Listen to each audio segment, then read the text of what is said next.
आतंक खेलाई पागल मांकड़ छानिया हेलेनी लोके मांकड़ भय लोके घरे ताटी कबाट बंद करी रोचंती 8 ରୁ 10 दिन हेब उपद्रव करुछंती मांकड़। आज सकाळु सकाळु मांकड़ आहुरी अधिक हिंस्र होई पड़िछि।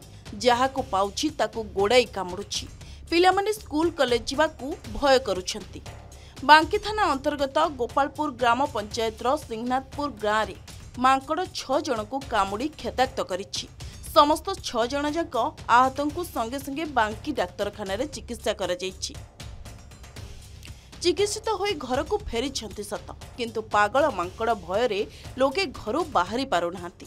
तेबे स्थानीय लोक माने ठेंगा साहाय्य घोड़ाइବାକୁ चेष्टा करथिले मध्य मांकड़टी केउ आडे न जाई सेही साइरे रही बुली बुली आतंक सृष्टि करुछि। मांकड़ कामुड़ा भय छोट छोट पिला माने बाहर को बाहरी पारु नाहांती। तेणु वन विभाग पहुंची पागल मांकड़ को धरिबा पई स्थानीय लोक माने दाबी करिसंती।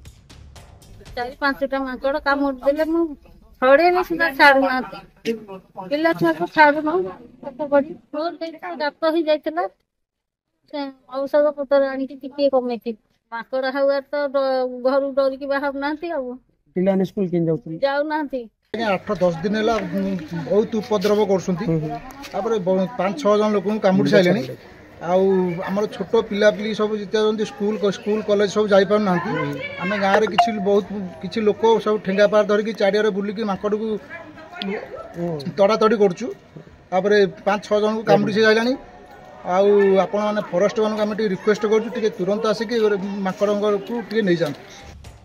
कटक बांकीरू पूर्णचंद्र साहू रिपोर्ट के न्यूज ओडिशा।